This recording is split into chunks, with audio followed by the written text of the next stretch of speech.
Hello, my name is Charlie Rutia, and I am a senior mechanical engineering major graduating in May. In addition to my coursework, I work on campus as a resident assistant in Ellicott Hall, and I'm a member of the Gemstone Honors Research Program. My relationship to the class material is manifested from my personal experiences as well as a couple hidden interests and passions of mine. Kind of despite my appearance, I am actually mixed race. My father is Latino, equal parts Guatemalan and El Salvadorian, since those are the countries of origin, I guess, of both of my grandparents. And my mother is Italian and German. So growing up in a multicultural household, I not only value my ethnicity and understanding racial diversity and how important that is, but also it's made me particularly astute to racial issues overall. This background is my foundation for the interest I have in understanding the way in which race shapes our perceptions.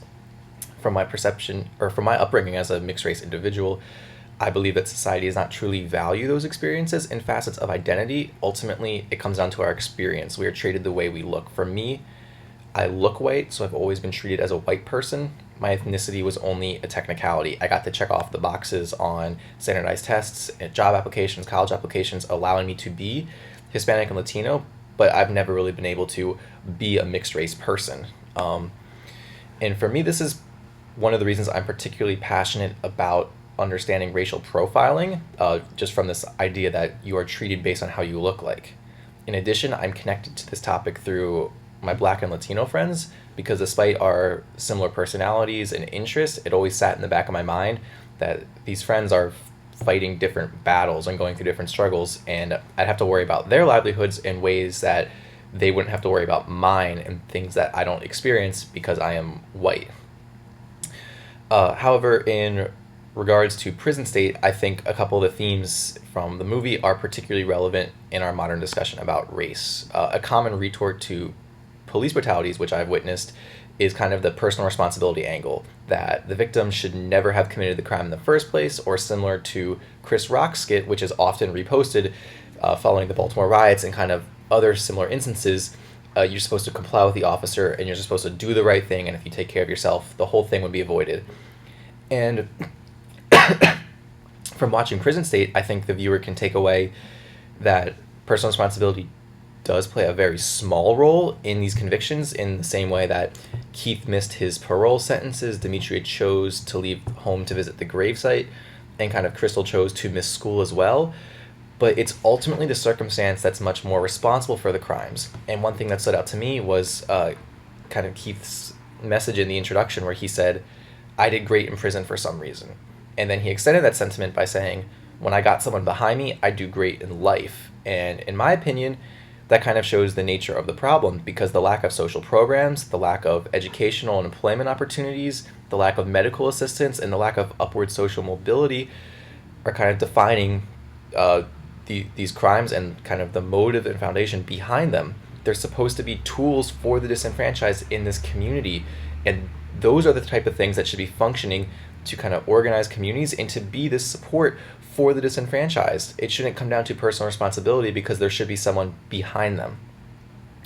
And it also kind of shows, looking at Keith's story some more, when he returned to society, he had no clothes, no money, no resources, no medication, and really no opportunities for him. So at that point, is missing parole the lesser of evils? In my opinion, that shouldn't matter as much as the fact that he had nothing coming back to him to help him succeed. You can combine this with Demetria's point that locking up criminals doesn't teach a lesson. In other words, it doesn't affect the personal responsibility to commit a crime. If you look at the factors behind their situation, mental illness, trauma, access to medication, these are all determining factors for behavior, much more so than our intrinsic ability to make a right or wrong decision. And this extends much, much further beyond personal responsibility, since they comprise someone's livelihood. It is so easy to say make the right decision once, but it's so difficult to continually make right decisions when you don't have these resources and you're dealing with the trauma associated with living with or growing up in a project community. And finally, I think this debate really reminds me of Dr. Armour's analogy of kids running a race, and some of them are wearing the 30-pound backpacks.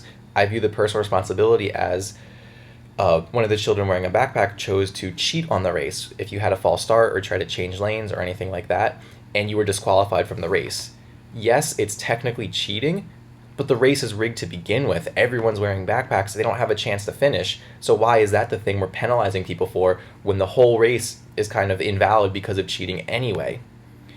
And kind of with that being said, and my view on that, I tend to use all this knowledge for education, because one of my personal pet peeves is kind of the ignorance associated when people say the phrase colorblind. I understand it comes across with good intentions. We want to be nice, but it's simply ignorant. It discredits opinions of people of color, which are kind of the ones vocalizing a lot of these issues. And on top of that, it denies someone's own whiteness and white privilege.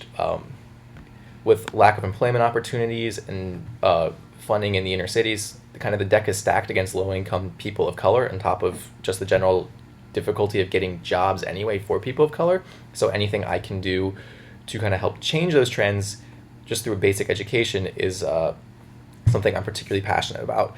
And finally, I just want to give a big thank you to Dr. Richardson and all the guest speakers, because this was just initially it was just a randomized series. I needed to fulfill my gen ed requirements, but it ultimately became one of my favorite classes.